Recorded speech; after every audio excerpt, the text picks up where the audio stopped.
Olá! Olha, eu sei que você aguarda toda terça-feira com uma grande expectativa, porque esse debate-papo aqui sempre rende muita coisa boa. E hoje eu tenho certeza que não será diferente, porque eu estou com duas pessoas aqui extraordinárias, que eu vou ficar hoje de boca fechada só ouvindo os dois. Assim espero. Estou aqui hoje com Felipe, da nossa igreja Cristo Vive de Araraquara. Bem-vindo, Felipe. E também com o pastor Rogério aqui da igreja Cristo Vive Itanhaém, que eu tenho certeza nós vamos ter um bate-papo muito gostoso. Então, já começando esse bate-papo, eu vou pedir para você o seguinte: pegar esse link, compartilhar, manda aí para várias pessoas que você conhece. Por quê? O assunto que nós vamos falar hoje aqui é muito interessante, muito rico e eu tenho certeza que, ó, vai fazer com que você tenha uma nova visão na tua vida pessoal e principalmente na tua vida espiritual, porque nós vamos tratar de todas essas questões hoje aqui, ok? Então, bem-vindo, Felipe. Vou começar por você que está aqui já na minha frente. Se apresenta, fala quem é o Felipe, conta um pouquinho da sua história aí para nós. Graças e paz, Bispo Ricardo. Eu agradeço aí o convite de estar aqui nesse dia. Para mim é muito gratificante poder estar aqui nesse podcast que tem sido uma bênção, que tem edificado tantas vidas. E eu sou lá de Araraquara, como foi falado, eu sou filho do pastor Fernando e da pastora Alessandra, que são líderes na Cristo Vive Araraquara. E lá na igreja eu auxilio em alguns departamentos, né, no multimídia, auxilio também na palavra, auxilio nos estudos bíblicos e, inclusive, foi através dos estudos bíblicos que surgiu essa ponte de eu estar aqui nesse podcast. Então, tem sido uma bênção e eu busco utilizar tudo que Deus tem me concedido para o reino dele e para a glória dele. Na minha vida profissional, eu sou formado em Direito, tenho especialização em Direito Tributário e atuo no setor público com políticas de empreendedorismo. Então aí eu sou um pouco multitarefa, né? Conheço um pouquinho aí de tudo. Faz um pouquinho de tudo. E assim, só falando, contextualizando aqui o que ele falou, né, através dessa questão do estudo bíblico, foi o que o pastor Rogério chamou o Felipe para ser um dos professores junto com ele no nosso curso de teologia, né? O pastor Rogério está aqui, pode falar mais do assunto. Bem-vindo, pastor. Sempre muito bom ter você aqui com a gente. Eu que agradeço pelo convite, Bispo. Sempre é uma honra estar aqui. Foi num desses estudos que eu verifiquei ali o comprometimento e o conhecimento que o Felipe trouxe naquele estudo especificamente, né, que me chamou a atenção.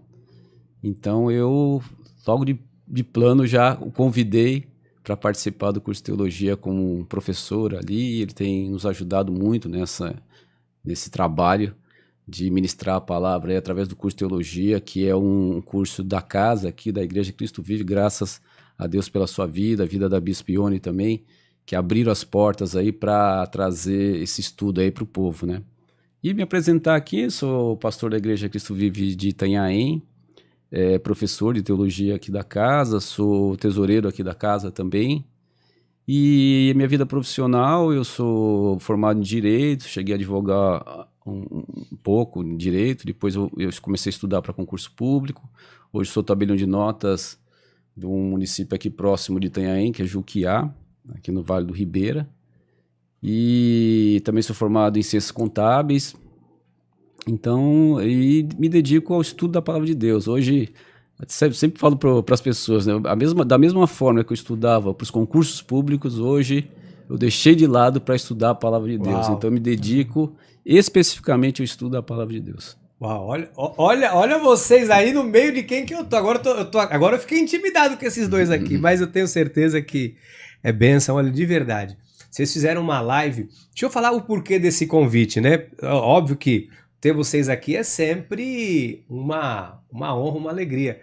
Mas vocês fizeram uma live os dois juntos, falando de teologia pós-moderna, visão cosmocristã. O negócio é muito complexo. E tem que ser bom para falar do assunto, e vocês falaram bem, gerando até um entendimento. Falei, pô, bacana a gente fazer um bate-papo, falando, lógico, não só sobre isso, né, mas um pouquinho sobre essa questão. E eu já queria entrar para a gente começar a falar um pouco, assim, até dessa questão hoje Vou usar uma palavra que a minha saudosa avó usava, modernidade. Hoje tem muita modernidade, né, dentro da igreja evangélica. A gente quer trazer algumas coisas novas para dentro da igreja, para dentro do cristianismo. Que aí eu vou perguntar, vou soltar para você aí, Felipe, já pegar você já pelo laço. Encaixa? Como que é? Qual que é a sua visão hoje disso? Do que as pessoas querem fazer dentro do meio evangélico, do cristianismo, com a palavra? Tem coisa que cabe, que não cabe? Não sei se você conseguiu entender minha pergunta. Sim, sim. Hoje nós estamos vivendo um momento aí que nós chamamos de pós-modernidade, né? E a igreja, ela está inserida na sociedade. Então, às vezes, quando nós vamos fazer uma live como essa que foi feita, a gente acaba abordando vários assuntos de várias temáticas aí, de sociólogas, temática filosófica, por quê? São estudos aprofundados e nós temos que entender que a graça comum de Deus permite que, por meio das ciências, nós possamos também trazer esse conhecimento para a igreja compreender a sociedade em que nós estamos vivendo.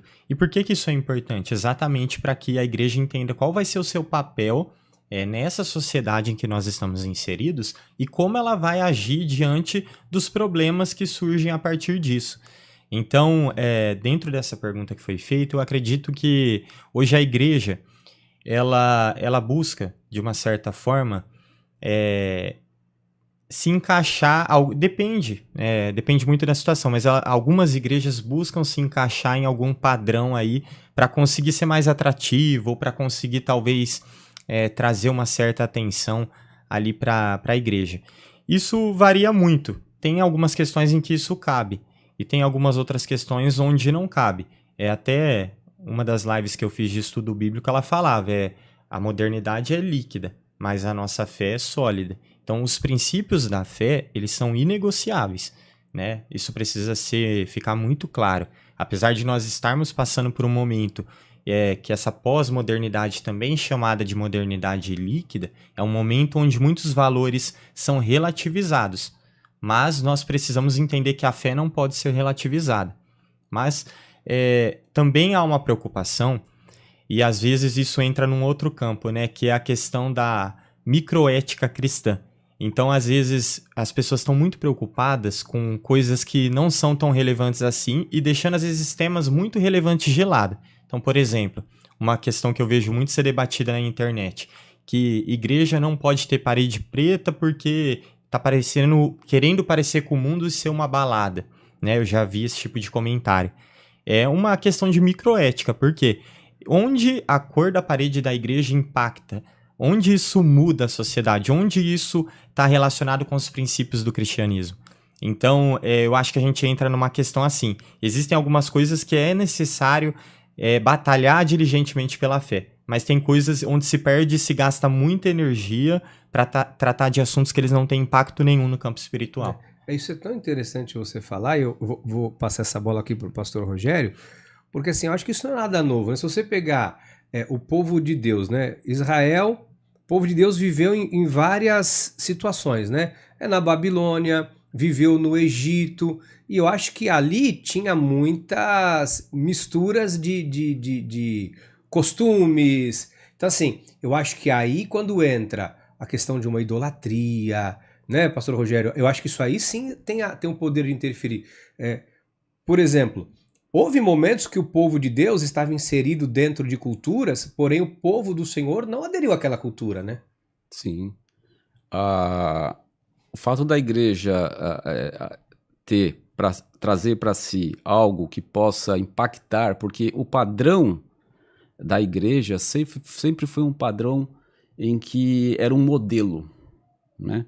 O que era um modelo? Um modelo de igreja que deveria ser de uma cor tal, a vestimenta tal, a visualização do culto em si, né? Ela tinha um padrão.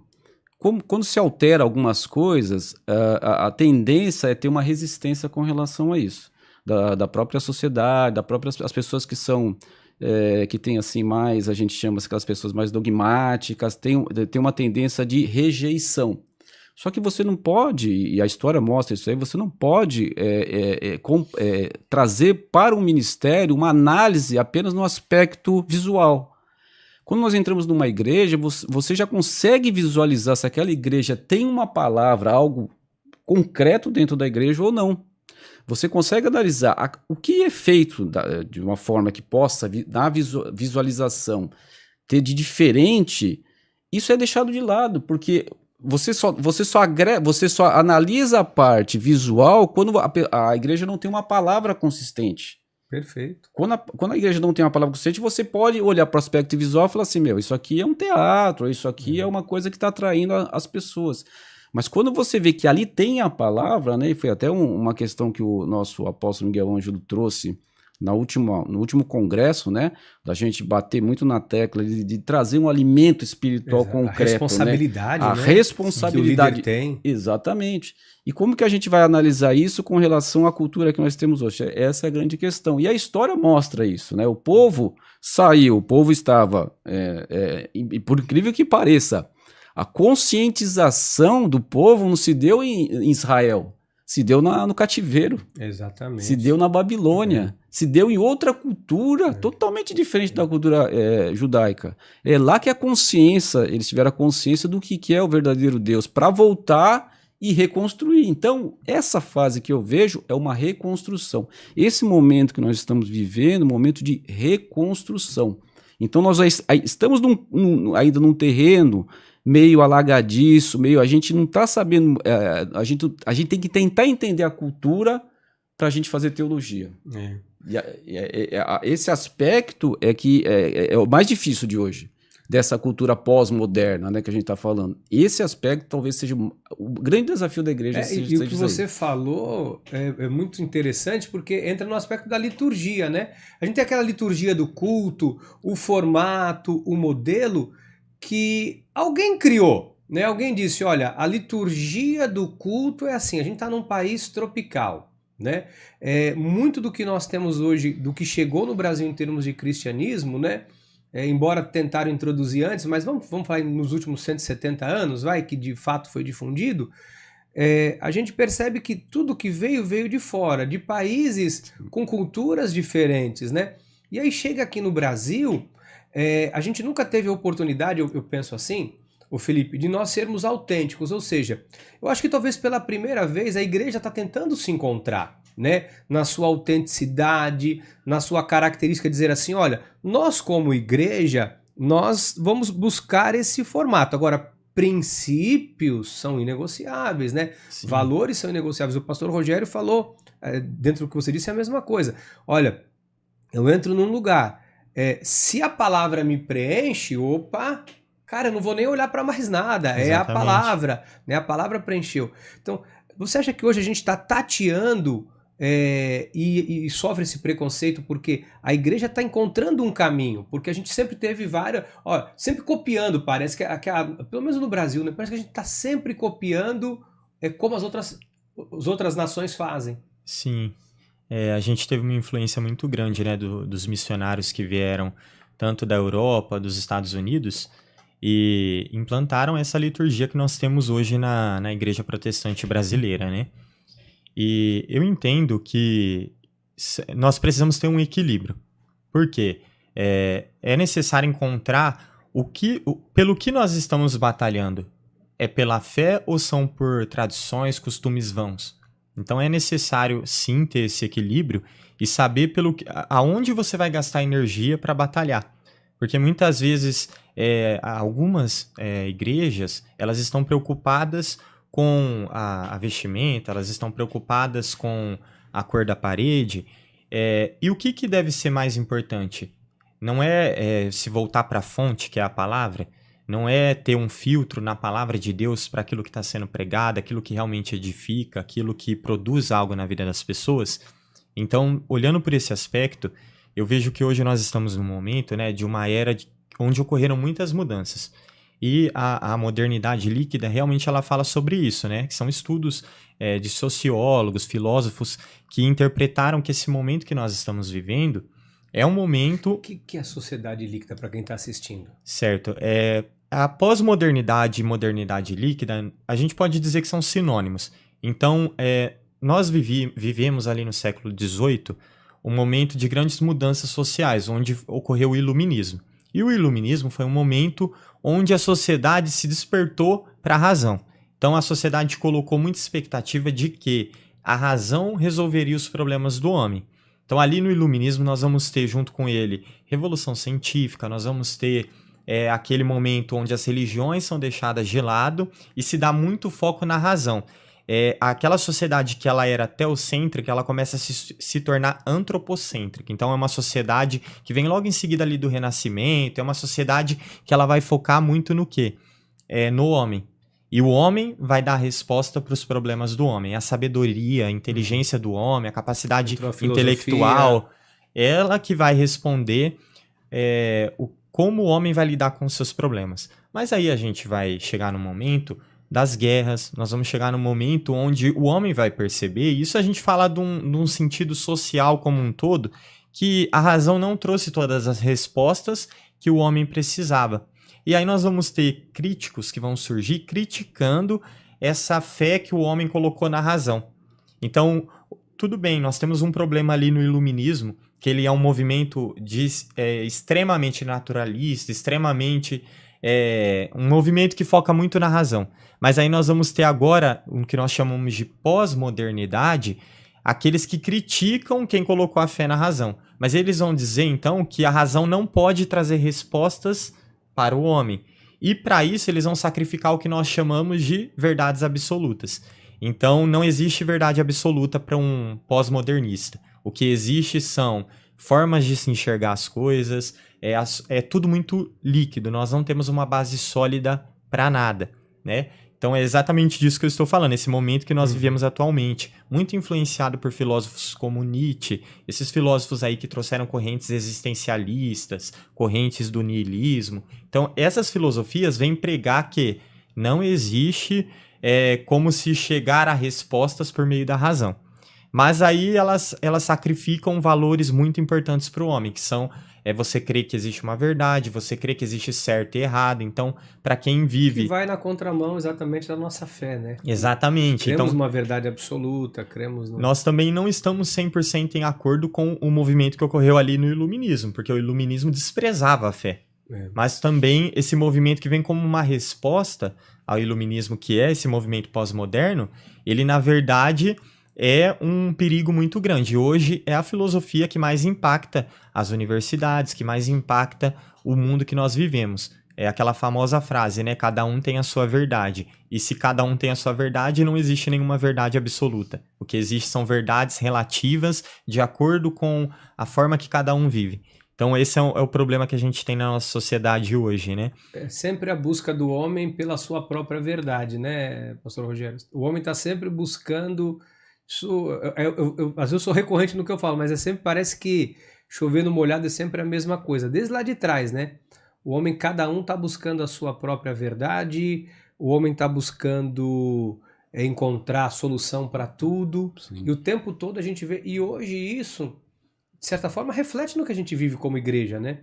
Porque a gente vê algumas igrejas que parece que elas são detentoras absolutas da verdade... que isso eu acho uma coisa muito perigosa quando uma igreja começa a dizer, olha, nós somos a verdade, o resto não serve, né? Pois é, e aí ignora o plano de Deus, perfeito de Deus para cada ministério. Exatamente. Né? Tem gente que não sabe viver debaixo da graça, e vai viver debaixo da lei. É verdade. Mas está vivendo. É verdade. E às vezes está ali cultuando o mesmo Deus e debaixo de algum tipo de ensinamento. E a gente tem que respeitar isso, porque tem um plano de Deus por trás disso aí, né? A gente não pode trazer todos... A nossa vontade era essa, né? Ideal, né? Nós gostaríamos que todos vivessem de acordo com o plano de Deus, que é a graça de Deus, um novo pacto que nós vivemos, né? Mas não é dessa forma, e nós temos que entender isso, né? Diante de tudo que o Felipe falou, dessa nova modernidade, dessas pessoas que buscam uma coisa muito pessoal, As pessoas estão indo para a igreja buscando resolver seus problemas. É verdade. E às vezes os ministérios eles estão voltados para isso, resolver o problema das pessoas e não ensinar efetivamente quem é Deus. Né? Os dogmas da igreja estão deixados um pouco de lado, nós vamos mais para o lado emocional, né? Então, fazer teologia hoje, bispo, é um desafio muito grande. É gigantesco. É gigante, diante de tudo que o Felipe falou, é muito difícil, porque você tem que entender um contexto, você tem que entender todo o processo que vem lá da época como é que fala? Da Idade das Trevas, que a gente fala, passando pelo Iluminismo. Nós temos que entender tudo isso, a libertação que o homem teve daquilo ali e depois mergulhar naquilo que eu posso imaginar que para mim é verdade absoluta. Né? Então, nós temos que entender para fazer teologia e não nos afastarmos do que é dogma da igreja, do que são coisas concretas da igreja, os princípios que foram construídos com muito suor. Os pais da fé deram a vida por isso. Deram vida, concílios que tiveram, vários tipos de entendimento e estudos, né? Vindo lá de trás dos pais da igreja, depois do período do escolasticismo também. Então, um trabalho muito árduo que teve para chegar agora e ir na onda dessa cultura, né? essa cultura que é uma cultura líquida. Mas você sabe que você está falando isso, pastor Rogério? É uma coisa assim que para mim hoje é uma luta muito grande, porque você imagina, né? Eu louvo a Deus por esse momento que a gente tem a oportunidade de bater esse papo tão gostoso aqui, esclarecer tantas coisas importantes que às vezes no altar não dá. Sim. Porque hoje parece que assim, o pastor, ele acaba sendo um bombeiro espiritual, um bombeiro da fé, que ele está o tempo todo apagando incêndio do coração das pessoas e o tempo todo tendo que trazer uma mensagem para a semana, uma mensagem para edificar, porque a pessoa já chega com um monte de conflitos. O que eu percebo, né, sobre o altar? A minha percepção, para eu poder passar para vocês, né, para vocês darem continuidade. Eu percebo o seguinte: hoje tem dentro da igreja pessoas com diversos problemas emocionais, com vários traumas, com várias questões que muitas dessas questões as próprias pessoas trouxeram para si, né, com falta de conhecimento e se envolveram em coisas que atraíram para si, outros não foi nem por falta de conhecimento, foi por um histórico familiar, né, de agressão física, de abuso, o meio em que viveu, e tem um monte de problemas psicossomáticos. E essas pessoas vêm para a igreja com o intuito de que eu preciso hoje de uma palavra para me dar paz, eu preciso de um alívio para minha alma. E hoje muito pouco se tem de tempo para a gente realmente ensinar um estudo bíblico, teológico. As pessoas não estão tendo paciência mais, salvo as suas proporções, lógico. Mas no dia a dia do culto, para um pastor, é um desafio muito grande, né? Porque a gente tem que estar sempre trazendo aquele alimento, aquele pão fresco ou pão diário para a semana. Quando, na verdade, o ideal é o conhecimento bíblico, o conhecimento teológico, o conhecimento histórico, porque a partir desta base, né, dessa base sólida, que são os fundamentos da igreja, a pessoa consiga construir sua vida. Então, é um desafio muito grande, né? Sim, é verdade. O pentecostalismo, ele é um movimento que ele é recente, né, na história do cristianismo. E ele surge... Ele vem há uns 50, 60 anos? Exatamente, mais ou menos uns 60 anos. Ele surge nessa onda da pós-modernidade. Por quê? É uma busca do homem para resolver esses problemas do próprio homem. Por quê? Enquanto a gente tinha ali no século XVIII um movimento que rechaçava a fé, então ele era um movimento que taxava a fé como algo obscurantista, algo ultrapassado. A pós-modernidade, ela vai dizer que tudo é válido. Então agora, se você quer seguir o caminho que você quer seguir, e aquele é o caminho que te faz bem e essa é a sua verdade, tudo bem, é válido. Então com isso, nós vamos ter, dentro da igreja brasileira, principalmente aqui na nossa realidade, nós vamos ter alguns movimentos ali surgindo que transformam a igreja num pronto-socorro, né? A pessoa vai ali para tomar um remédio e aguentar mais uma semana da vida dela. Então acaba que isso, de certa forma, sacrifica muitas vezes um amadurecimento da fé, porque a fé precisa amadurecer, né?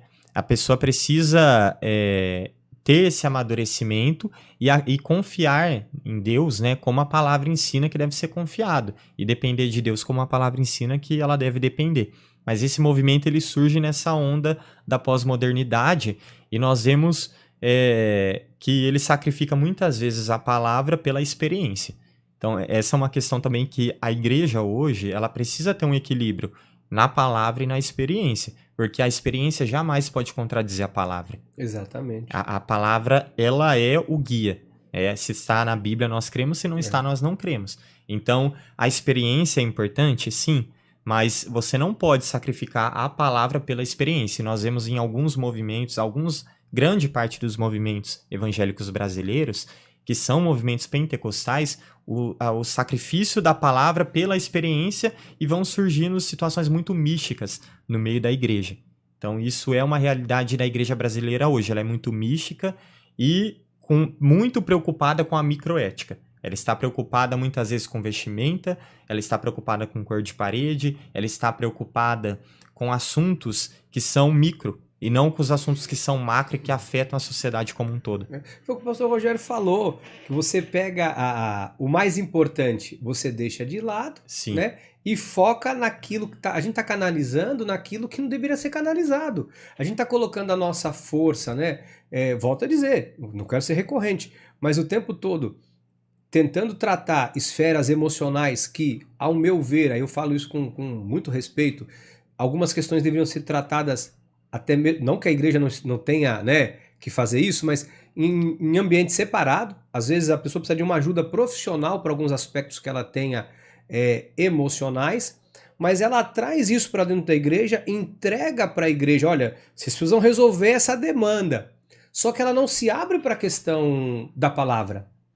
É tudo um trabalhar, né? Porque o que a sociedade despeja dentro da igreja, né, são pessoas doentes emocionalmente, e são pessoas que não têm nenhum tipo de esperança, e aí elas se voltam para quê? Voltam para a palavra de Deus. Então elas querem aquele remédio imediato, para aliviar aquela dor, aquela decepção que ela teve diante de tantas coisas que a sociedade impõe. E aí, nesse trabalhar da igreja, é que nós temos que tentar, de alguma forma, é só a ação de Deus mesmo, a gente tentar trazer agora para ensinar.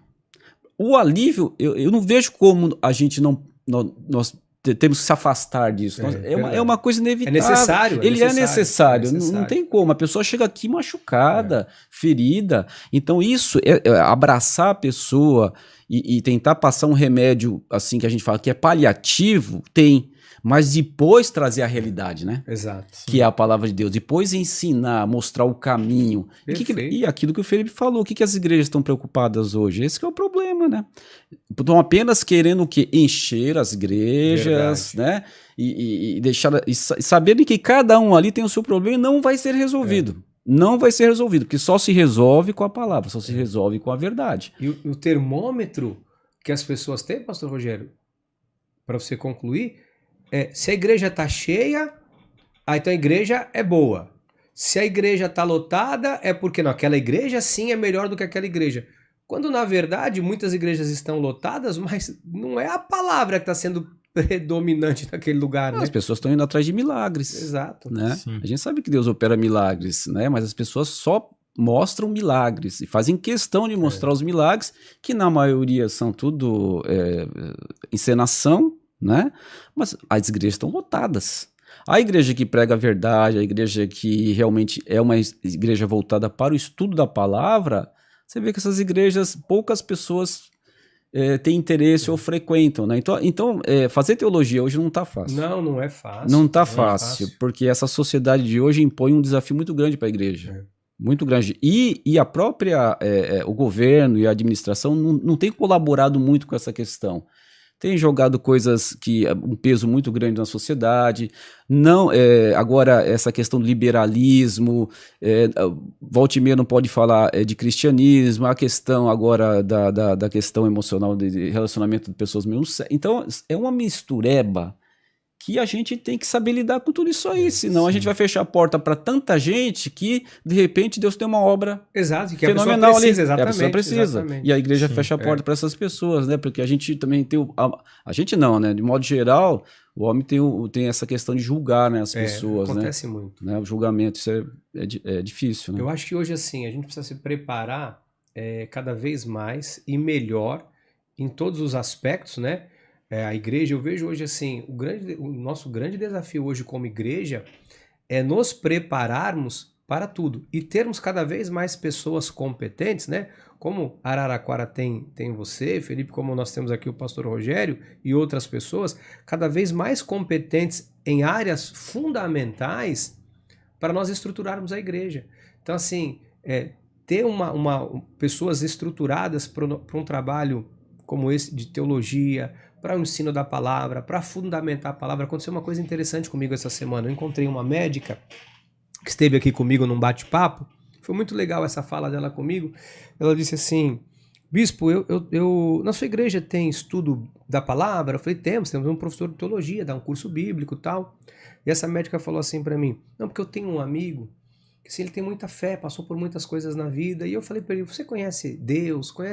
Já leu a Bíblia alguma vez? Ele falou, não, de Deus eu não conheço nada. Eu sei que ele existe, eu tenho muita fé, mas eu tenho vontade de conhecer, mas eu nunca tive a oportunidade. E, poxa, uma pessoa já uma vida madura, Sim. Mas que não teve acesso. Por quê? É tanta coisa também que a gente vê que hoje, por isso que eu falo, a igreja tem que se preparar para não afastar as pessoas da igreja, né? E o Felipe, quando a gente fala, né, se a igreja pintou, não pintou a parede, se ela tem uma... Porque você imagina a dificuldade que a gente tem, por exemplo, a maioria das igrejas não tem prédio próprio. Uhum. O camarada um pastor tem que alugar um prédio.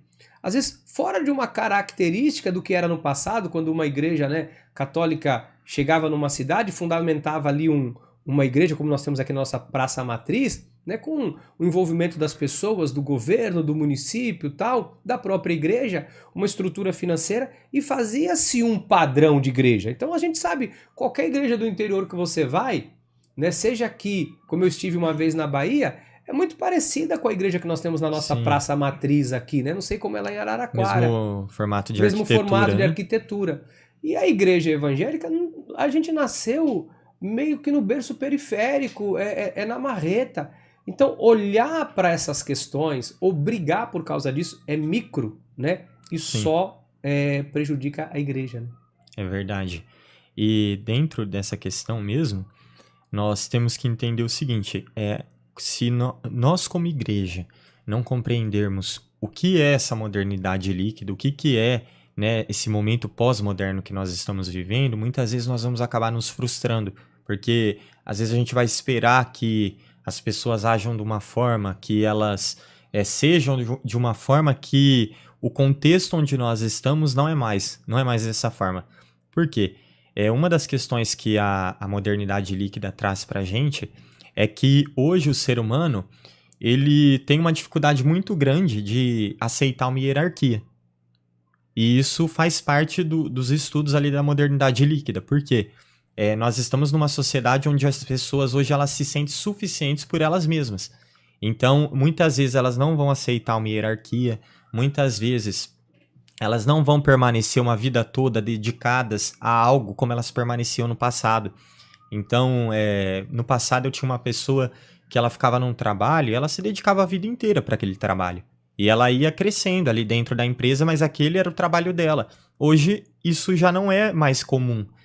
O casamento, a mesma coisa. As pessoas que antes ficavam com casamento para o resto da vida, hoje tem 3, 4, 5 casamentos. Isso são movimentos que, quando você olha do ponto de vista social, você consegue enxergar eles numa grande escala, né? A pessoa se dedicava numa igreja, era até o fim da vida, agora não mais. Ela vai cada semana numa igreja. Então, quando a gente compreende que a sociedade em que nós estamos está passando por esse processo de liquidez, de mudança, a gente consegue interpretar melhor as questões. Lógico que dentro de uma cosmovisão cristã. Porque uma coisa é a leitura do cenário, outra coisa é eu dizer se esse cenário é bom ou ruim. Então, tudo isso que eu disse aqui, que parece ser muito negativo, muito ruim, é uma leitura de cenário. Não, mas é perfeito. São movimentos que estão ocorrendo na sociedade, eu não posso ignorar. Mas, quando eu trago para a questão de uma cosmovisão cristã, é muito importante nós trabalharmos o resgate de valores que são essenciais para as pessoas que estão na nossa igreja, no nosso ministério, e como foi falado pelo próprio pastor Rogério, depois que você consegue resgatar aquela pessoa que às vezes chega totalmente machucada, é necessário mostrar qual que é o motivo de nós estarmos nessa terra, porque o antropocentrismo ele invadiu as igrejas também. Então muitas pessoas hoje eles acham que eles vão numa igreja para ficar rico, eles acham que eles vão numa igreja para melhorar a própria vida, eles não entenderam ainda que por trás de todas essas questões aqui dessa terra, há uma questão espiritual muito maior, né? Nós somos embaixadores de Cristo, Exato. Nós temos uma missão nessa terra. Então, muitas vezes a pessoa, ela vê a igreja como um local que pode ajudá-la a prosperar, e logicamente isso acaba acontecendo também. É natural, A pessoa procura uma igreja, ela adequa a sua vida, ela vive os princípios, ela vai colher os frutos. Com certeza, o resultado vem, né? Exatamente, mas esse não é o verdadeiro motivo de se servir a Cristo. Há uma razão muito maior para isso. Então, às vezes é necessário ter esses sermões que levem as pessoas para a essência do evangelho, né? Trazer Aquela de volta, retorno né? às Trazer, escrituras, retornar, né? que era o grande movimento da reforma, foi esse, né? Exatamente. Voltar à fonte, que havia se perdido por anos de tradição católica. É o que a gente fala hoje, é o nosso maior desafio é a reforma protestante, não é mais contra o que foi no passado. O maior desafio hoje é dentro da própria igreja evangélica. Sim. Né? A gente desconstruir essa visão também pós-moderna de que o homem ele é autossuficiente, porque a busca das pessoas, aí entra, né? Pelo amor de Deus, a gente está falando aqui, eu tenho dou maior abertura para tudo, né? Vou soltar a bola aqui pro pastor Rogério para ele falar sobre isso. Não tenho nada contra treinadores de pessoas, coaching, pelo contrário, eu admiro, respeito o trabalho que cada um faz. Mas hoje as pessoas estão muito dentro dessa visão dentro da igreja de entrar para a igreja para prosperar, para ficar rico, E no passado a gente vê que as pessoas tinham uma busca por Deus. As pessoas tinham uma busca pela palavra de Deus. E quando a pessoa se encontra, que você falou, Felipe, vou soltar aqui para o pastor Rogério, quando você tem a palavra põe tua vida nos eixos. E aí sim, a partir do momento que a sua vida está encaixada, o velho homem começa a morrer, a prosperidade, as outras coisas naturalmente acontecem, né, pastor Rogério? São as prioridades que você tem que colocar na sua vida. Qual que é a tua prioridade? Tua prioridade é a tua vida financeira, a tua prioridade é o seu bem-estar, ou a tua prioridade é Deus, né? Se você olhar para a palavra de Deus, a história mostra que aqueles homens de Deus priorizavam totalmente Deus. Muitos viviam até na escassez. Exato. Mas isso não quer dizer que eles não viviam bem, não viviam felizes, não viviam... Eles provaram do sobrenatural. Exato. Né? Uau. Quem que quer provar do sobrenatural? É aquele que está atrás do seu bem-estar ou aquele que está atrás de Deus? Uau. Das coisas de Deus? Então, colocar prioridades. Mas que a gente volta no assunto da sociedade, né? Que coloca muitas questões.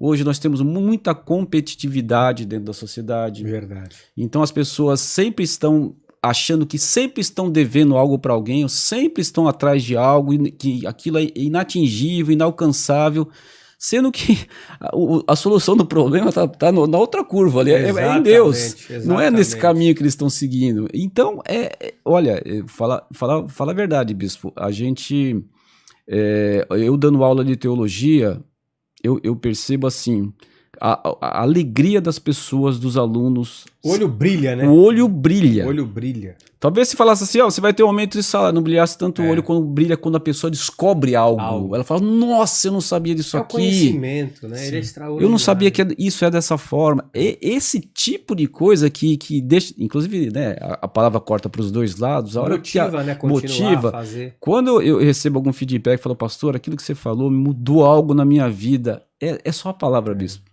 Não é a gente... lógico que nós não podemos ignorar o conhecimento secular. Ele é necessário. Necessário. Fundamental. Ele é fundamental. O coach tem a sua utilidade? Claro que tem, dentro de determinada área dele. Como psicólogo tem, como psicanalista tem. Psicanalista, cada um na sua área.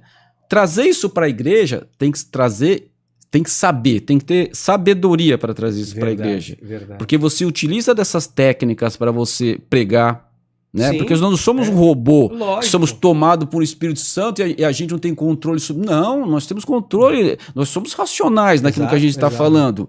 Então nós temos algumas coisas que a gente adquire do mundo secular, mas o cerne, que é a palavra, esse não pode se afastar. Verdade, se você se afastar, aí é o homem que está falando. Não, aí acaba tudo. Não, né? aí não assim. toca. Aí não trabalha no coração das tudo. pessoas. Você vai estar falando, as pessoas vão sair dali e você vai perguntar: e o que foi falado na palavra? Não sei. Porque o que eu vejo que as pessoas, quando você pode pegar, eu falei isso recentemente, você pode pegar o livro mais, né, top que tem de ensinar técnicas de tudo, vai te fazer bem em vários aspectos, vai te abrir a mente para várias coisas. Agora, o que transforma a mente, transforma o coração, transforma o caráter, transforma a vida é a palavra de Deus, né? Sim. E a palavra é o fator hoje principal, hoje não, sempre, né? Fundamental e principal dentro do culto, dentro da liturgia, aí vou entrar na liturgia do culto, é não faltar a palavra. Agora a gente vive num aspecto muito de comparação, o tempo todo na televisão eu pouco assisto, mas eu vejo na internet, as pessoas quando elas vão, por exemplo, falar alguma coisa de uma igreja que viram, nossa, você viu que aquela igreja fez isso? Você viu que aquela igreja tem aquilo? Você viu que aquela igreja... Ou você viu que agora aquela igreja fez isso? Você viu que aquela... E as pessoas estão olhando para a estrutura, mas elas não estão olhando para a palavra. Recentemente foi engraçado que a gente está com um novo projeto de expansão da igreja, uma pessoa falou, nossa, bispo, que benção, que esse projeto e tal. Eu falei, na verdade esse projeto não é nada. O único intuito desse projeto é ter um lugar, uma caixa para caber mais gente para ouvir a palavra.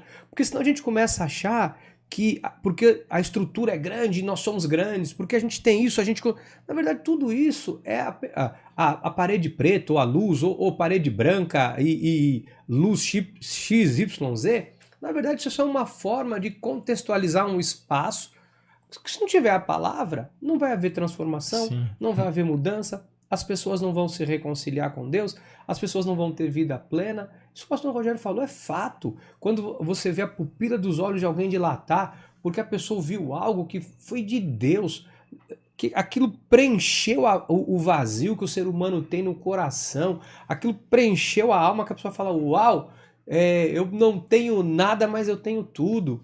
Me falta muita coisa, mas não me falta a plenitude de Cristo, a alegria, a felicidade.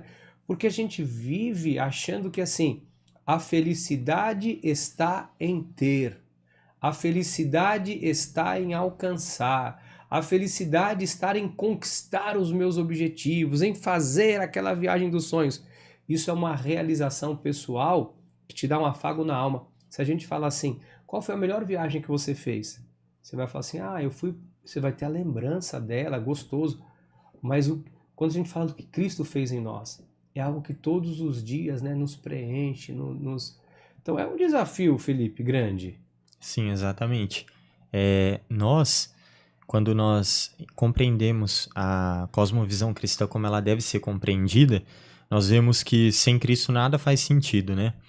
O coração do homem ele tem uma tendência a se inclinar para o mal. Então, o que ocorre? Tudo o que nós temos na nossa sociedade como um todo, muitas vezes ele vai ter uma inclinação, uma direção incorreta. Não significa que aquilo seja ruim por si mesmo, né?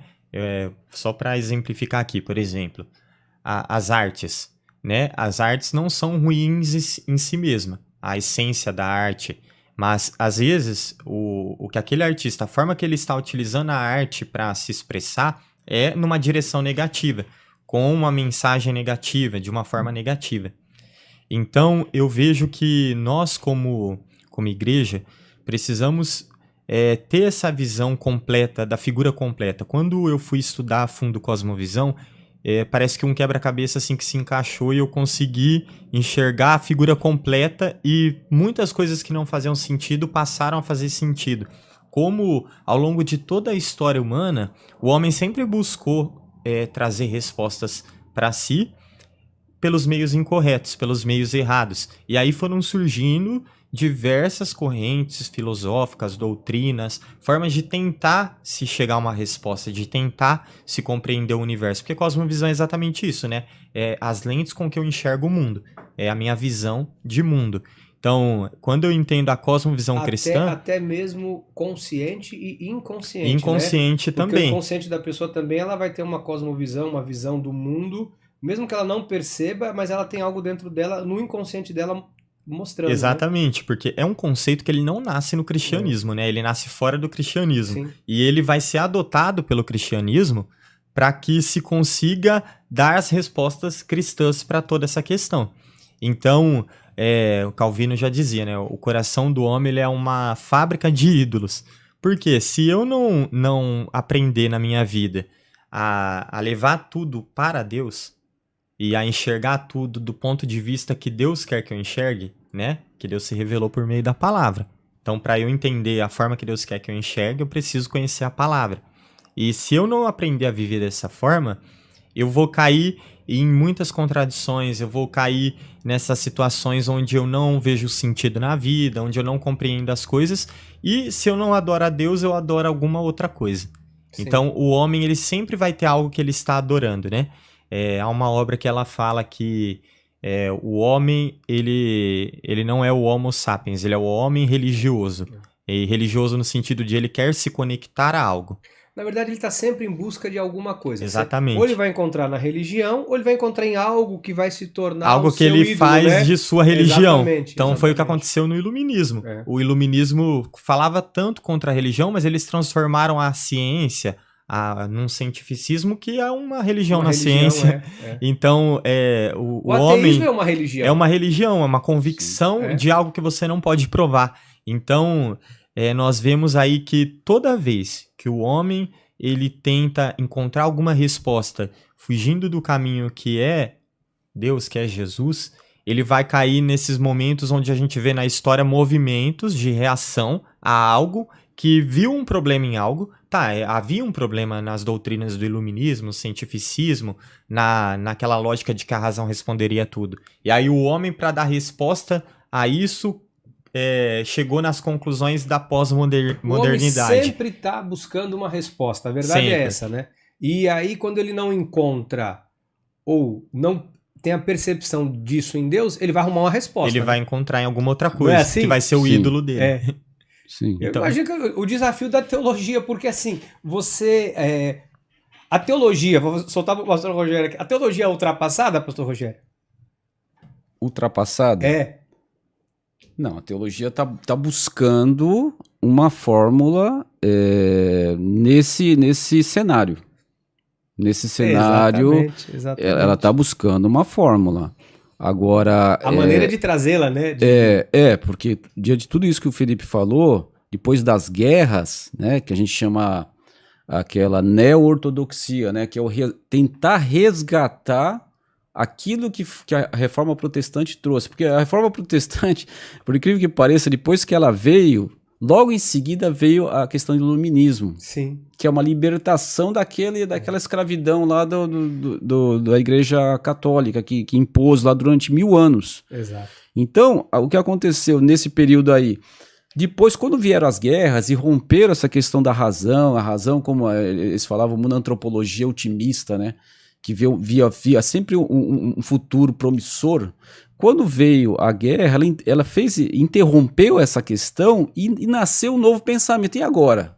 Como que nós vamos construir agora algo novo dentro? E a teologia estava inserida dentro disso aqui. Sempre buscando resposta. Sempre buscando resposta para isso aí. Os movimentos neopentecostais, toda essa questão aí.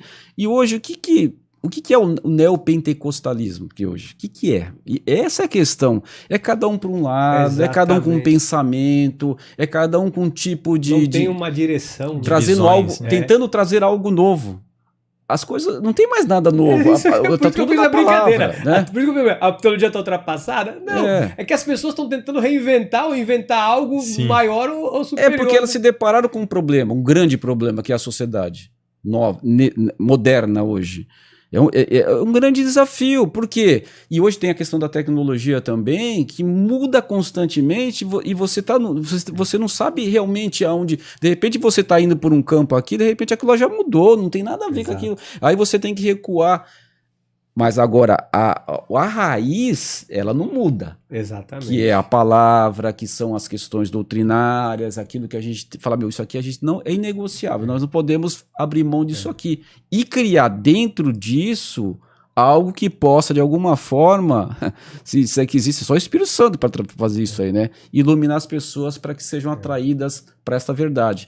Né? Então, esse é o desafio. Eu acho que o maior desafio de todos nós é tentar, assim...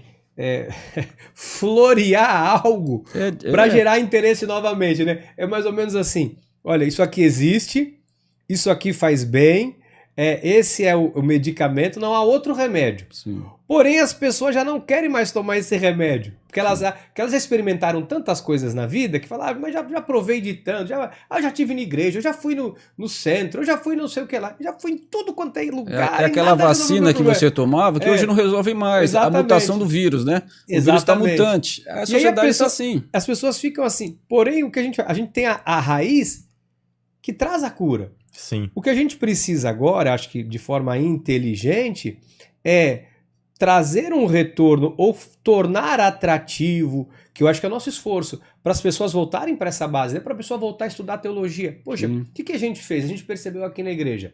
As pessoas não vinham. Por que não vinham?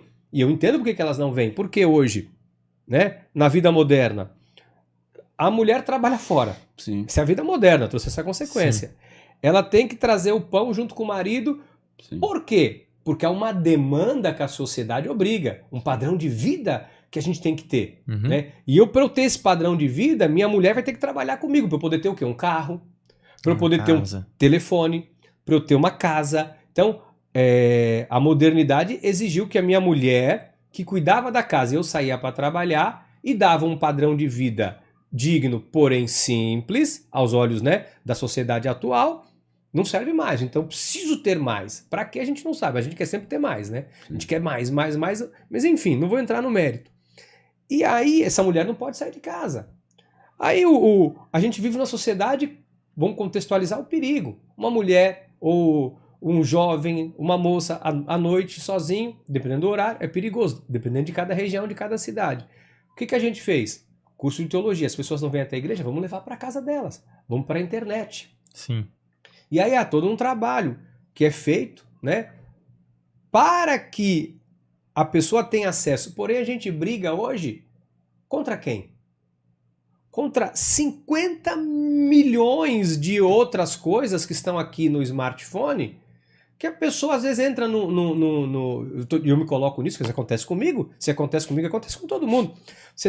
Eu entro para ver uma coisa, aparece um Reels. Eu clico no Reels, eu empurro para cima. Não sai mais. Não sai mais. Você perguntar, qual foi o Rio? O primeiro você já nem lembra mais. O teu cérebro já não... Porque é tanta informação. Sim. Que o cérebro não tem capacidade de ficar registrando. Não mesmo. Então ele joga Tem vídeo que você fala assim, eu já assisti esse vídeo, mas não lembro. Não é assim? Sim. Então, olha o desafio que a gente tem para trazer alguém hoje, não para a igreja física, mas para dentro do campo teológico, para ouvir um conteúdo rico. É uma briga gigantesca, gente. Sim. E vou falar, é desumano. É muito difícil, fácil. Mas é muito importante, porque isso faz as pessoas virarem uma chavinha e falarem, realmente isso está acontecendo. Ainda que de instante não consiga libertar dessa forma de se viver, só o fato da pessoa conseguir enxergar que ela tá vivendo dessa forma, que ela tá seguindo esse fluxo que não é o fluxo ideal, já produziu algo de bom para ela, ao longo do tempo, conseguir se libertar disso. Até um dos efeitos da pós-modernidade é a busca constante por experiências intensas. Então, o homem quer sentir prazer o tempo todo. E o celular produz isso. Sim. Porque ele libera essa dopamina quando você está ali assistindo esses vídeos. E são vídeos curtos, cada vídeo produz uma sensação. Então, esse formato de vídeo... É a nova cocaína. Realmente. É a nova cocaína. Esse formato de vídeo tá acabando com aquele vídeo longo, porque a pessoa não tem mais paciência para assistir um vídeo ali de 1 hora. Ela quer vídeo de 3 minutos, que tem a receita, que tem tudo. Então, tudo tá ficando acelerada e a gente vai achando as demais coisas da vida desaceleradas. Mas elas estão no fluxo normal. É a gente que está seguindo um fluxo fora do normal. Sim. Mas essas experiências intensas são uma busca que a pós-modernidade... elas estão inseridas dentro da pós-modernidade. O ser humano quer essas experiências o tempo todo, e por isso que se é pregado tanta liberdade sexual, é pregado tantas questões que sempre são voltadas para o prazer, né? Do homem. Então é sempre nesse sentido. E os movimentos neopentecostais, eles têm um pouco disso. Aquela experiência ali no momento que me dá uma resposta instantânea, que me dá uma revelação naquele momento, que me faz sentir algo forte, uma experiência sobrenatural. Então, não é simplesmente eu ir lá, sentar, ouvir uma palavra e deixar que a palavra fale comigo, mas eu preciso ver algo sobrenatural, eu preciso sentir uma experiência forte, eu preciso sentir um arrepio. É muito voltado para essa questão, tudo atrelado à pós-modernidade. Agora, o que eu acho legal também, que é uma outra vertente, essa é legal a gente bater nessa tecla, porque também tem uma outra questão. Quando meu relógio está mandando eu ficar de pé. Meu também. Seu também, meu relógio está mandando eu ficar de pé. Agora não dá, relógio. Hoje o relógio manda na gente. Sim, isso aí. Hoje o relógio manda a gente ficar de pé. Olha aí. Exatamente. Que situação. Eu até me perdi aqui onde é que eu tava. Meu relógio está mandando eu ficar de pé. Mas o que eu ia falar, contrapartida disso também, quando a pessoa ela sai desse ciclo vicioso, dessa dopamina de prazer, seja no celular, ou seja no culto que, uau, hoje foi tremendo, hoje eu recebi uma profecia, hoje aconteceu, e sai disso, e ela entra para o campo de estudo, porque aí não é mais o prazer momentâneo. Ela passa a desfrutar. O pastor Rogério teve uma fala no início da fala dele, ele disse assim, assim como eu estudei, não foi isso? Foi. Muito tempo para concurso público, para passar, e ele tem resultado, ele pode falar, né? Passou em 2 concursos públicos dentro o primeiro cartório, depois falou, não é o suficiente, eu vou fazer de novo, e foi estudar e prestou novamente. Então, teve resultado. Ele disse, hoje eu faço isso com o estudo da palavra. Por quê?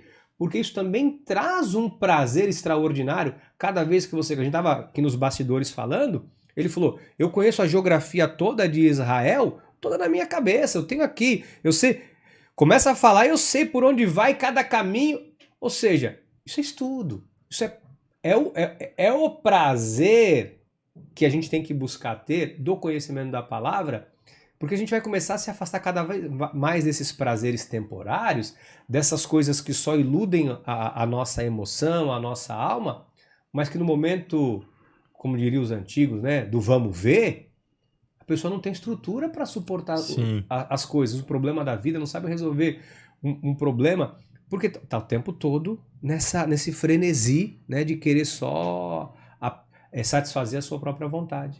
E esses rios, às vezes a gente clica nele e tem umas coisas interessantes, pastores interessantes falando coisas interessantes, né? Voltado efetivamente para a palavra, né? É que é uma mistura de tudo, né? É uma ferramenta que ela traz coisas boas e coisas ruins. A gente tem que saber filtrar naquilo que... Inclusive filtrar a própria fonte da onde a gente vai buscar conhecimento de estudos bíblicos. Verdade. Né? As próprias fontes. De repente, se você beber numa fonte errada, você vai achar que a palavra de Deus... Aí começa a cair naquilo ali, né? Começa a relativizar a palavra de Deus. Sim. Porque tem muitos teólogos aí que são liberais, que a gente chama, verdade, né? Verdade. Que eles vão relativizando as coisas da palavra de verdade. Deus. Aí você tenta desconstruir isso na cabeça da pessoa, que é difícil. Fala, não, mas eu ouvi falar que Moisés não foi bem assim, não abriu o Mar Vermelho. Então eles começam a relativizar essas questões da palavra. É uma coisa poética, né? É uma coisa poética. Ué, ou a gente crê ou a gente não crê. Exatamente. Se é o mesmo Deus de ontem e de hoje, será para sempre. Que Deus que é esse? Nós estamos reduzindo Deus, a questão humana nossa. Deus não cabe na nossa mente, não cabe no nosso pensamento. As coisas de Deus são coisas assim que fogem completamente aquilo que a gente imagina. O próprio Jesus, quando veio em carne aqui, ele confrontou todo mundo. Todo mundo estava indo numa linha, os fariseus estavam indo numa linha, os saduceus estavam indo numa linha, e ele confrontou todo mundo. Ele falou, vocês são sepulcros caiados, vocês são bonitão por fora, por dentro vocês são tudo podre. E hoje, o que mais tem na igreja? É verdade. Aquele líder que a gente fala, nossa, esse cara é sensacional. O cara E qual o grande problema de tudo isso? É que a gente vai enfrentar hoje o politicamente correto. se você coloca hoje alguma coisa, né, que aconteceu recentemente com uma fala do Bispo Fernando, questão doutrinária e tal, acerca de salvação, e ele colocou lá, aí todo mundo começa, não, porque não é isso? Não. E assim, aí você vê gente ofendendo, xingando, acho que o cara não tem um... Acho que é do batismo. Ele começou a falar, foi do batismo, Isso. e aí todo mundo começou, todo mundo metendo... E assim, eu achei interessante, fiquei analisando como as pessoas, às vezes, elas estão prontas para entrar no campo de batalha. E a minha esposa falou assim, se todas essas pessoas estivessem engajadas, com esse engajamento, em pregar a palavra de Cristo e Cristo, o mundo seria diferente. Lógico. Então, Sim. hoje, esse senso crítico de briga, de guerra, dentro do que você falou, porque alguém entra dentro de uma linha teológica, vou usar a palavra moderna, liberalista, em que ela fere as bases. Porque desde que eu tenho uma compreensão de um texto, que ele não vá ferir a base da igreja, que não vá ferir a base do cristianismo, que não vá ferir a base da minha fé, que é uma estrutura sólida, é uma forma de interpretação, né? Poxa, agora, quando o indivíduo vai falar, não, o mar não abriu, veja bem, foi uma forma dele falar que aí veio o exército de Faraó e morreram, mas o mar não necessariamente... Pera lá, a Bíblia fala, hoje, o pastor Rogério, ou crê ou não crê, Sim. ou abriu ou não abriu, né? Que a hermenêutica da Bíblia, ela demanda um pouco de conhecimento. Sim, Né? total. Então, se você tem um mínimo de conhecimento, a questão do batismo ela é um grau tão assim, é uma coisa tão básica, Tão simples, simples de analisar. Ela é tão simples de analisar, só que com relação ao ensino que estão passando aí nas igrejas, Atração durante muitos anos. ela se torna uma coisa tão...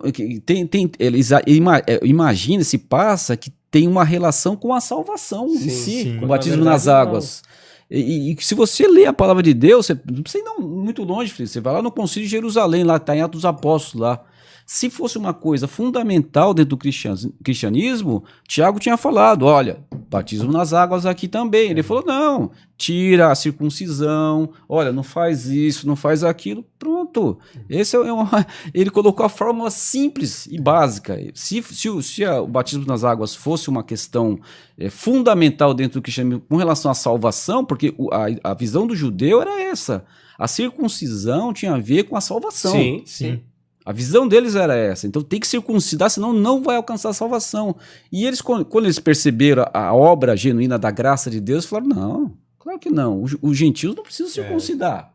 Né? Eles poderiam colocar, mas tem que batizar nas águas. Não colocaram isso aí. Não, se afaste de coisas impuras, né, do adultério, se afasta dessas coisas. Então, é tão básico, porque, né? Mas aí é o básico, mas o básico não foi ensinado. Não. Né? Sim. Porque assim... eu não sei de quem é que essa fala, eu vi recentemente. Não sei se foi o Bispo Fernando que falou. O básico bem feito é bom, né? Por exemplo, um arrozinho com feijão, um ovinho para quem gosta e eu gosto, acebolado, bem feitinho, né? Uma saladinha de tomate, de vinagrete, bom, a dele é o básico bem feito, é bom. Só que o problema é que a gente não teve o básico bem feito, né? Durante muitos anos,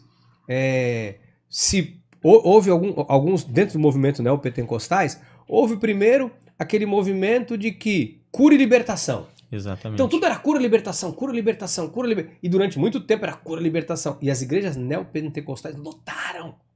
Só que chegou uma hora que cura e libertação, eu tô curado e tô liberto. Isso já não me dá mais. Aí entra o outro aspecto. Não, mas aí tem um demônio.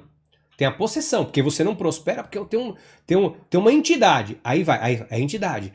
E aí começam a se criar movimentos de desconstrução do cristianismo. E o que a gente viveu ao longo desses últimos anos, ao meu ver, Felipe, foi uma desconstrução do básico bem feito, da palavra, do arroz com feijão, do cafezinho com leite de manhã. Sim. Por quê? Eu não sei se seu pai, sua mãe completou ontem, 84. essa semana, né? Ontem, 84 anos. Acho que ela deve ter comido muito pãozinho de manhã com cafezinho preto ao longo da vida. Até hoje. Teu pai... E tá lá, bem, com 84 anos. Então assim, não pode comer pão. O que você come pão, Cara, o básico Sim. bem feito. Se você... porque hoje tem, lógico, a modernidade eu super apoio, né? é o whey, é o isso, é aquilo, é como é que é o nome, meu bem, daquilo que você agora... Cadê? A bispa não tá aqui? Ela desceu. Que ela me obriga a tomar lá é o creatina. É bom. É bom, né? Tudo é bom. Mas a gente ia no alimento e tal, enfim. Mas hoje o alimento não tem mais. Isso, legal, é válido. Tem que suplementar mesmo, eu sou favorável. Mas o básico não poderia ter sido tirado. Eu acho que o básico foi tirado de dentro da igreja, né? Foi. Vocês têm essa sensação? Foi, e na verdade, até historicamente analisando, foi exatamente o que aconteceu, porque os movimentos neopentecostais, eles surgem nas comunidades mais carentes, né? Ele vai surgir ali, e o que vai acontecer? Uma falta de estudo da palavra. Essa falta de base de estudo da palavra vai levar a certos equívocos. Não que isso signifique que a intenção do coração dessas pessoas não seja boa. Sim, mas perfeito. O que acontece é que leva a equívocos. E esses equívocos, uma mentira repetida tantas vezes parece verdade. Sim. Às vezes, quando a gente cai nessa questão, volto para aquele assunto da microética. A pessoa está tão preocupada em defender algo que ela aprendeu desde criança que tem que ser feito daquela forma, que ela não está analisando qual que é a relevância disso espiritualmente. Essa questão do batismo vai entrar exatamente nessa questão. Qual que é a relevância dele espiritualmente ou não, o batismo nas águas, né? Então, é isso que acontece nesses movimentos que foram muito influenciados pela pós-modernidade. São movimentos muito da experiência, do calafrio, daquela coisa forte, do fogo. Então, são movimentos que eles acabaram deixando, historicamente isso é verificado por sociólogos, eles deixaram a palavra de lado e foram crescendo exponencialmente, e depois o neopentecostalismo ele vai acabar atingindo ali uma classe média mais alta, e aí vai ter algumas mudanças e vão surgindo outros erros também, então, teologicamente falando. E é isso aí que me perturba, que assim, olha, vou soltar essa bola para o pastor Rogério, que aí fica na mão dele essa bola de fogo. Sabe o que me preocupa? Assim, não estou fazendo apologia a desconstruir o valor de ninguém, desconstruir a capacidade de ninguém, mas a gente tem um cristianismo onde a nossa base é uma base, eu vou falar aqui com muito respeito, mas analfabeta, pastor. Pois é. E aí você vê uma pessoa, falo isso, gente do céu, com o maior respeito do mundo, e falo com respeito mesmo. Por isso que eu falei que é uma bola de fogo. Aí você pega um indivíduo que, assim, ele não estudou. Ele não estudou para ele, né? Uma formação, e tudo bem, e a gente sabe que muita gente não conseguiu isso mesmo. Eu também estudei muito pouco, tive muita dificuldade também, né? Mas a pessoa não estudou. E aí ela pega, pastor Rogério, e ela começa a pregar a palavra, a ensinar a palavra, baseado naquilo que alguém falou, que alguém disse. A gente não tem... Acho que isso não gerou um problema grande, teologicamente falando, para a igreja? Eu acho que o pior do que isso é a pessoa que tem conhecimento e passa mentira. Que transmite ou omite a verdade. Né? Eu acho que isso é bem, forte, bem pior. Forte. Porque aquele que talvez vítima disso. Com a cara, a coragem, tenta ali abrir uma igreja, ou tenta ali de alguma forma transmitir a palavra de Deus. Claro que o coração das pessoas é só Deus que sabe ler e ver. Mas tem gente que tá com boa intenção, sabe, bispo? Tem boa intenção, mas não tem conhecimento. Né? Existe aquele que tem boa intenção e não tem conhecimento, existe aquele que tem conhecimento, mas tem má intenção. Então tem N situações. O profeta Oséias fala, meu povo está sendo destruído porque lhe falta conhecimento. Mas aí tem um restante. Porque tu, ó sacerdote, rejeitaste o conhecimento. Então, realmente, tem muita gente que tem o conhecimento, omite esse conhecimento, não passa adiante, escraviza as pessoas, às vezes no único intuito de manipular, de tirar proveito. Aí entra realmente essa pessoa, é verdade, essa fala é importantíssima. Entra alguém que ali tem um coração, mas não tem um conhecimento. E presta e aí vai prestar um desserviço, mas porque, na verdade, ele foi ensinado também errado. Né? Sim. É o efeito dominó, gente? Não, e às vezes se depara tá pregando, às vezes, lei dentro da igreja. Nós já tivemos casos Sim, aqui. sim. E de repente você depara com a graça e fala, não consigo mais pregar lei dentro da minha igreja, como é que eu faço? É Né, bicho? Já verdade, teve um caso desse aí. Um pastor amigo meu da Assembleia de Deus. Exatamente. Porque consigo. depois que os olhos se abrem, não tem como mais fechar. Não né? tem mais, né? A mente quando expandiu, acabou, não volta mais. E é uma né? situação difícil, porque ele é aquela pessoa fiel. É aquela pessoa que tem um compromisso com Deus mesmo, mas não tem o conhecimento. E às vezes no caminho ele descobre a graça de Deus através de uma pregação, através de alguma coisa. É difícil. A gente tem um desafio muito grande, né? Porque quando fala... Eu lembro que durante muitos anos eu tinha uma placa aqui na igreja, não tenho ela mais hoje, mas é a última reforma protestante. E essa frase, ela significa muito para mim, a última reforma protestante, porque eu falo assim... Esse é o meu pensamento. De que forma eu posso contribuir para essa última reforma, sabe? Essa é a minha pergunta para mim mesmo. Porque às vezes eu estou ali preparando um sermão, eu estou ali, Senhor, me dá sabedoria. Como hoje de manhã acordei, a bispa saiu cedo, eu falei, Senhor, me dá sabedoria, me dá entendimento. Não para aquilo que eu quero falar, mas aquilo que precisa ser trazido para a igreja. E aí eu falei, eu ia orando, eu falei para Deus, falei, Senhor, eu preciso da direção que o Senhor sabe que o seu povo precisa. E é difícil, porque assim, às vezes a gente tem vontades de ir por um caminho, mas a direção de Deus nos traz para outro. A gente tem que respeitar e obedecer essa direção de Deus. Sim. Mas é como igreja, a gente tem um desafio muito grande. Eu acho que esse momento nosso aqui é esclarecedor, e espero que quem esteja assistindo, vá até o final, continue assistindo, mande para outras pessoas. É óbvio que depois a gente faz os cortes, que é a coisa mais rápida, né? Para as pessoas degustarem aí, mas é para degustar para cair aqui para dentro, para assistir esse momento aqui. Porque o que a gente está fazendo aqui esse tempo todo? É de alguma forma, com tudo isso eu acho, né? É dizer para você assim, ó, você precisa da palavra, você precisa estudar. Bispo, eu nunca estudei, eu tenho o ginásio, a 4ª série, 5ª série. Quem sou eu para fazer um curso de teologia? O curso de teologia é para você. O curso de teologia do nosso ministério, da nossa igreja, é para você. É para você que estudou pouco. Não, mas eu já fiz faculdade, já estudei. Então, mas o curso de teologia também é para você. Porque o conhecimento da palavra é para todos, né? É fundamental a gente ter esse conhecimento. Eu vejo assim, muita coisa histórica, parte histórica, né? Que eu não tenho um conhecimento como o pastor Rogério tem, que ele vai, ele esmiuça, tá? Óbvio que eu estudo ali algumas questões históricas para o momento da pregação, dentro do que eu estudei, não tão profundo. E a gente sente um prazer enorme quando você ouve alguma coisa e fala, pô, isso aqui, cara, olha isso aqui, coisa extraordinária. Por que é assim? Eu acho que essa é a pergunta, né? Por que você falou? A pessoa nem sabe, a gente fica brigando para defender. No fundo você fala, não, ele tem razão, mas eu vou...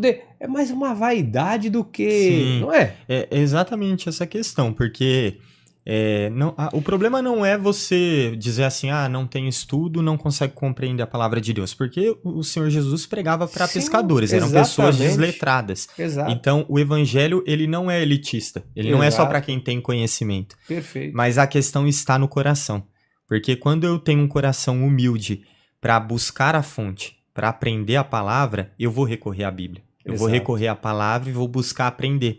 E não vou me ofender quando alguém busca me ensinar. A palavra fala que o sábio, ele gosta quando ele é corrigido, porque ele entende que aquilo ali vai ser bom para ele, mas o tolo não. O tolo vai odiar quem o corrigiu.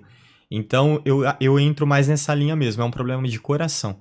Quando o coração da pessoa ele tá muito apegado a ídolos, porque quando eu estou apegado a uma doutrina que não é bíblica, isso é um ídolo. Verdade. Se tornou um ídolo no meu coração. Então o coração está apegado a ídolos, ele está de certa forma em rebeldia contra Deus. E é necessário muitas vezes quebrar esse orgulho e voltar à fonte e falar, Deus, eu quero que você ilumine os meus olhos para que eu possa compreender, entender e buscar isso, né? Então eu acho que é mais nesse sentido, porque o evangelho, ele não exige que você tenha um diploma. Verdade. Você pode ser a pessoa mais simples do mundo, não ter diploma nenhum. Se você tiver um coração que busca a verdade, humilde, que não se apega a ídolos, a falsas doutrinas, você vai conseguir compreender e vai conseguir também conversar e buscar esse conhecimento, se interessar pelo assunto. Então eu acho que é mais nessa linha. Uau, muito bom. E em cima do que ele falou, a gente olhando para a Bíblia, nós vemos 2 aspectos na Bíblia. Até passei isso no meu curso lá, que é um aspecto dinâmico que a Bíblia tem e um aspecto que a gente chama que ele é estático. A história, ela é totalmente estática. A história demanda estudos realmente. Se você lê a palavra de Deus, não é difícil. Quer dizer, é difícil você interpretar as coisas. Ela tem esse aspecto estático, que é a história, não vai mudar na Bíblia Sagrada. E tem um aspecto dinâmico, que é a palavra viva. A palavra viva, ela fala para qualquer um. É verdade. Você não precisa ter conhecimento nenhum da palavra. Você abre em Salmos, Deus fala verdade. contigo. Uau. Então, a Bíblia tem esses aspectos dela, só que aquele que tem ali a obrigação, aquele que é o líder da igreja, ele tem que ter ele tem que dosar esses dois conhecimentos. Ele tem que saber, para até numa homilia ali, ele saber trabalhar bem os aspectos históricos dentro ali da homilia dele. Então é importante isso aí, mas a Bíblia é para leigo, é para intelectual, é para qualquer um. Que ela é viva, né? Essa frase define exatamente tudo, né? A palavra de Deus, ela é viva. E aí onde ela chega, no coração que ela chega, eu tenho algumas experiências interessantes, até mesmo aqui no podcast, com pessoas que às vezes vêm aqui para nos prestar um serviço, não são da igreja, e vêm aqui, né, para falar de alguns outros aspectos que eu não consigo falar em cima do altar, mas que são importantes para, não só para a igreja, mas para todas as pessoas que acompanham a nossa audiência.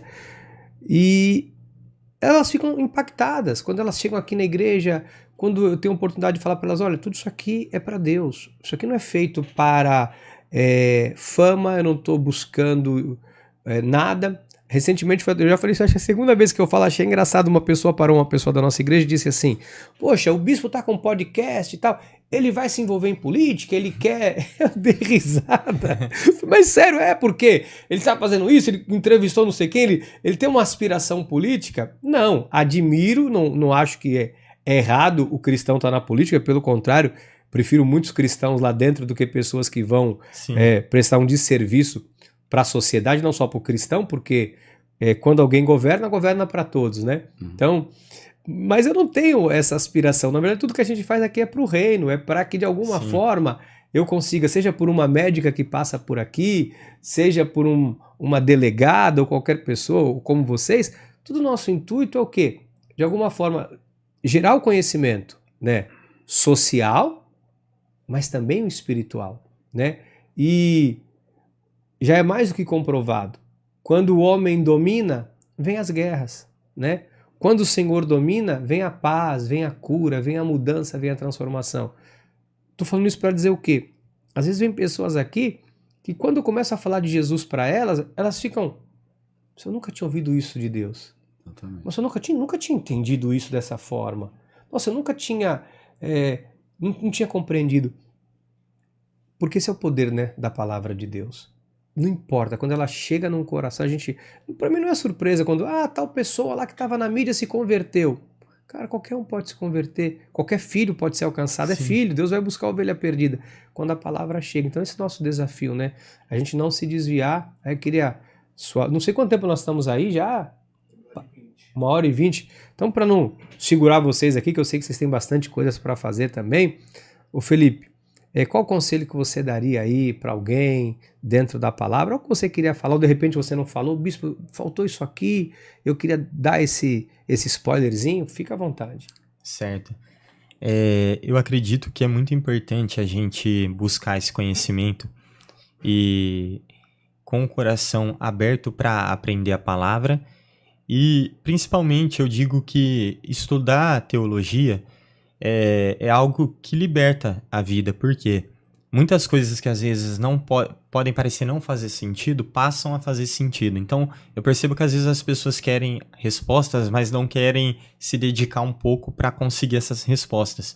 E algumas coisas exigem, sim, alguns conceitos, exigem um tempo de dedicação maior, tudo na vida é dessa forma. Se a gente quer, por exemplo, passar num concurso, a gente tem que se dedicar estudando. Da mesma forma, se eu quero me aprofundar nesses mistérios, eu preciso dedicar um certo tempo e buscar isso. Eu sempre fui alguém que, desde muito novo, eu sempre gostei muito de estudar, sempre gostei muito de saber o porquê das coisas. Eu lembro que eu falava com a minha mãe, mas por que é assim? Mas quem que criou Deus, mãe? Como que pode alguém existir desde sempre? Então eu sempre fui uma pessoa muito questionadora. E quando eu comecei a estudar a palavra, isso trouxe muita paz também para o meu coração. E eu acho que é muito importante você também buscar esse estudo crendo com fé que isso vai te trazer essas respostas, porque eu não posso me aproximar da palavra com incredulidade. Eu preciso crer, né? O Senhor, ele está próximo daqueles que creem. Então nós precisamos colocar a nossa fé em ação. E isso trouxe para mim muita paz, muita tranquilidade. Quando eu comecei a me aprofundar mais ainda, quando eu comecei os estudos bíblicos lá em Araraquara, eu comecei a me aprofundar mais ainda. Isso trouxe mais, fortaleceu a minha fé.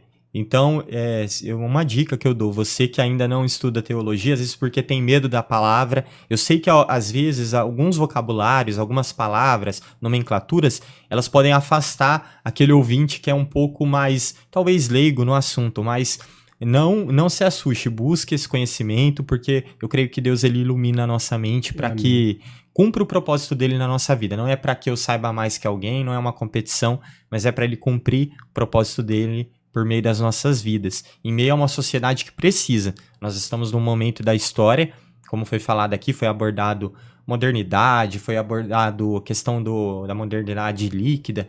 Nós estamos num momento histórico em que nós precisamos ser uma voz para essa geração de que no Evangelho as pessoas podem encontrar as respostas que elas precisam para a vida delas em todos os âmbitos. E essas respostas que elas vão encontrar vão direcionar elas para o propósito maior que Deus tem para a vida delas. Amém. Uau, isso aí. Pastor Rogério. Eu quero aqui primeiro dizer da admiração que eu tenho pela vida do Felipe. Eu gostaria muito, mas ele acabou de falar que Deus tem os propósitos dele, e na idade dele ter o conhecimento que ele tem da palavra de Deus, né? Eu demorei um pouquinho mais, eu caminhei muito pelo deserto na minha vida, né? Mas até serve como testemunho para muitas pessoas que às vezes têm a minha idade e não têm um conhecimento da Bíblia e podem começar a adquirir esse conhecimento da Bíblia, e não importa a idade que a pessoa esteja, né? Mas admiro muito a vida dele, um jovem, um talento assim que nós temos preciosíssimo da Igreja Cristo Vive, e que vai contribuir muito para a obra do Senhor. Eu creio que isso aqui é só o começo, Felipe, na tua vida. Você tem ainda um caminhar aí muito grande para que essa palavra, de tudo que nós falamos aqui, se concretize efetivamente, né? Diante dos desafios que nós temos nessa sociedade aí, que nós falamos que é líquida aí. Então, eu acredito, eu coloquei um desafio no curso de teologia, bispo. Eu coloquei um desafio porque eu estou falando dos profetas. Estou falando, a aula que eu estou ministrando é sobre o período monárquico, mas tem o período dos profetas, que ele se encaixa ali naquele meio da monarquia de Israel ali, que era totalmente depravado naquele período. Eles fizeram parte, né? Sim, total. Os profetas que a Bíblia é considerado aí maiores e menores, né? E a história dos profetas é uma história sensacional. Eu lancei um desafio pro grupo. Falei, pessoal, tira pelo menos um mês para você ler um profeta. É claro que um mês para ler um profeta maior, que a gente fala porque são vários capítulos. Tem profeta ali que são menores, você pode ir ali uma semana. Mas tira para ver a riqueza e a profundidade que aquilo tem. Verdade. Porque toda profecia trazia alerta, toda profecia trazia aquilo, a maldição que podia recair sobre a desobediência e, acima de tudo, trazia esperança no coração daquele povo, né? O povo Israel. Que profecias, inclusive, para um período apocalíptico, né? Período final dos tempos, escatológico, né? Que a gente fala ali. Então, eu coloquei esse desafio para os alunos, porque você aprende muito com o Antigo Testamento, né? É verdade. O Antigo Testamento ele tem uma riqueza tão grande, é desafiante, é difícil, não falar que é fácil, não. É difícil. Mas não tem idade para estudar, não há limites. E não há nenhum tipo de impedimento de grau de se você fez apenas ali o colegial, se você não fez o curso superior. Falar isso, né? É importantíssimo, porque eu tenho pessoas ali, alunos meus, que são senhoras. Verdade. Que mal frequentaram ali uma escola. E estão ali debatendo, colocando questão para mim que às vezes me coloca em xeque. Eu falo, peraí que eu vou ter que estudar, sabe? Sim. Então, eu me deparando com aquilo, e aquilo tá fazendo com que cada vez mais eu me renove nas minhas energias, peço a Deus para Deus renovar minhas energias para passar. esse conhecimento para as pessoas. Então, eu tive o privilégio de conhecer o Felipe nessa caminhada aí, e faço uns convites para ele. Ele tem atendido e tem abrilhantado aí o nosso curso aí. E pastor, só complementando a sua fala, não sei se eu posso falar de complementar, mas só para ratificar, que assim, é difícil, mas existem pessoas como você que facilita, né? Porque hoje, assim, nós não teremos na Igreja Cristo Vive em Itanhaém, né, que não é um serviço para a Igreja Cristo Vive de Itanhaém. Na verdade, nós prestamos um serviço ao reino, né, porque Sim. é um curso interdenominacional. É para qualquer... Pessoas de outras igrejas já fizeram esse curso conosco, ainda fazem. Então, qual que é a razão, o intuito disso? É o ensino da palavra. E você tem feito isso também com maestria, né? Amém. Facilitando. Nós não teríamos isso nem no nosso ministério, se não fosse a vida do pastor Rogério, e nem mais uma voz aí direcionando e trazendo esse conhecimento para as pessoas. E que eu oro para que a gente possa expandir isso no nível depois muito superior, muito maior. Hoje é um grupo fechado no Zoom. Quem sabe o Senhor nos permita um dia fazer isso aberto, né? Um curso, uma proporção de palestras, olha, e a pessoa poder entrar de qualquer lugar, né? Seminários, né? E essa tem sido o meu desejo. Por quê? Porque assim, eu creio que Deus chama cada pessoa com chamado específico. Eu já tive uma experiência com um pastor que trabalhava com dependente químico, e ele me chamava muito para ir lá, e eu ia, era uma loucura, eu orando e pondo a mão na cabeça, era uma loucura. E um dia ele me chamou e falou: pastor, eu vou falar um negócio para você, irmão. Vou te falar, meu irmão, isso aqui não é para mim, não dá. Aí eu falei para ele: eu te admiro porque você consegue fazer isso aqui. Então ele começou a chorar. Eu falei: pô, ele ficou chateado porque eu não vou vir mais. Ele falou: bispo, eu precisava ouvir isso porque eu me achava incompetente, porque eu não sabia subir no altar e pregar igual você prega, eu me achava um lixo. Eu falei: pelo contrário, o trabalho que você faz. Então eu sei que Deus chama cada um, né? Tem pessoas assistindo aí, para entender, Deus chama cada um para um propósito, né? Como o Felipe fala, o pastor Rogério falou, um fato, né? Com 28 anos, né? Com uma capacidade dessa, né?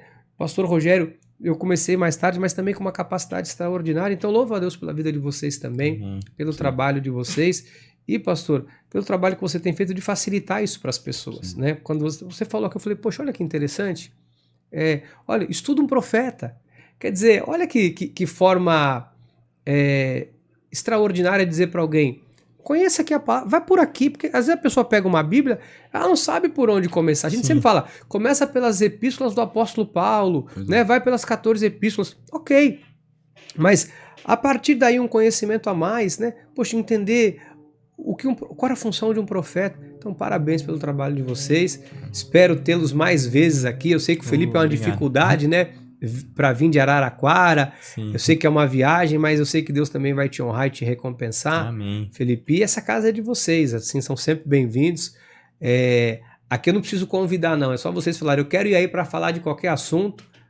A mesa está aqui e a gente vai estar pronto para esse bate-papo. Tá certo? Tem um presente para vocês que é dos nossos patrocinadores. Nós temos hoje os nossos patrocinadores que sempre nos abençoam muito.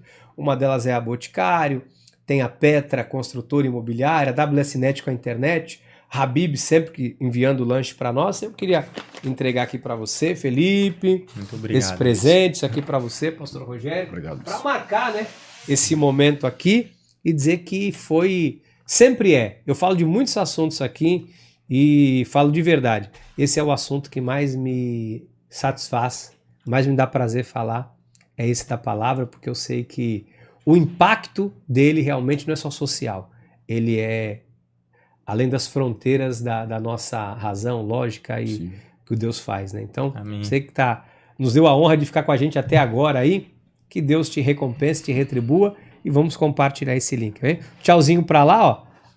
Felipe, ali na frente, ó. Até o nosso próximo bate-papo.